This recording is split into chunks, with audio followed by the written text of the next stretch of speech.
I'm the victim of gang stalking. What these idiots like to do is come into a house wearing special military refraction type clothing, and it's very, very difficult to spot them with the naked eye because of this light bending fabric. It's been around for a long time. Many people have reported this. They pick up the infrared image on a camera, but unless you have that, it can be very, very difficult to know where they are at any one point in your house. And last week, there was a power cut. Strange things were happening, half of which I can't go into in this video. But suffice to say, I put my phone on to charge, and it was leaning up against a wall. I mean, there's no reason for it to follow, but yet it kept on being sort of just pulled over.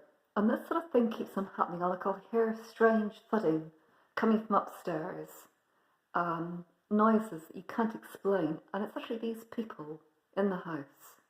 And that is no joke. Others have said exactly the same. And I was fed up, and I dialed 999, and because I couldn't turn off the burglar alarm, that was the first thing, so I was very sort of frantic about that, plus all the other things. I had enough, and I rang them up. Because I was slightly convinced that they had actually turned off the power. That's not unknown, that isn't unheard of. Started the alarm off. And so I rang up 999, and I got put through to an operator. I explained the situation, that I thought there was somebody in the house. And I was asked if I could see them, and I said, well, no, I couldn't. I said, there's an explanation for that, and I would go into it if police turned up. And within about 2 seconds of saying this, she said, do you have mental health problems? Now, I'm used to this, and it's just very, very strange. And the first thing is that I got put through to 999 incredibly quickly. And this female was very antagonistic. And I was just incensed by this, do you have mental health problems? Well, no TI has mental health problems. People are told that we do, but we don't. So I said, no, thank you very much. I'll leave it there. And I put the phone down. And I was incensed by her rudeness, so I decided I'd ring back and get details of who this person was. And lo and behold, she answered the phone again, which is very, very strange, given the number of 999 operators that are out there. I'll leave you to think about that one. Others have said the same thing about this happening. She wasn't going to give me any details at all, and eventually managed to get out her shoulder number. I was so incensed by her rudeness, I really, really was. And the other thing that these people, these dreadful people, that were called gang stalkers, actually, but they're not, they're domestic terrorists, they're murderers, like to call us as narcissists for complaining about our abuse and our treatment. It's a way of silencing us, that if we should complain about the treatment we receive from police, from public, from anybody outside in a shop, we're being narcissistic personality disorder, but it isn't. It is quite simply being ridiculed, being treated so badly, and much, much worse, as I'm sure will come to light about all of this.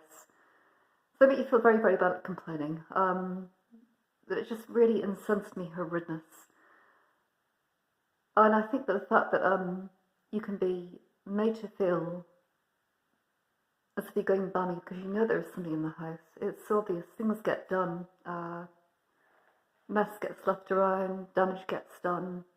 A whole host of things. It's just incredible. Scratches appear.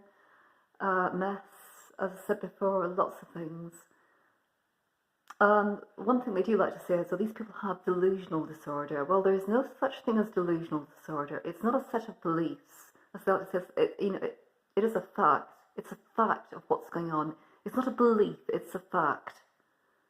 And this will all come to light. And it's so disheartening to hear other people say the same thing and much, much worse about damage that's been done to their homes. Absolutely appalling stuff by these people that have these outfits. And what others have said is that they're often picked up as smudgy images on film, which is quite interesting. So if you ever see smudgy images on a video, and you think there might be something in your house, the chances are you could be right. So don't disregard it. The police will try and tell you you're mentally ill and have you assessed, but they know very well you're telling the truth. They know you're telling the truth because a lot of them are involved in this. Oh yes, they are. So there we go. Thanks for listening.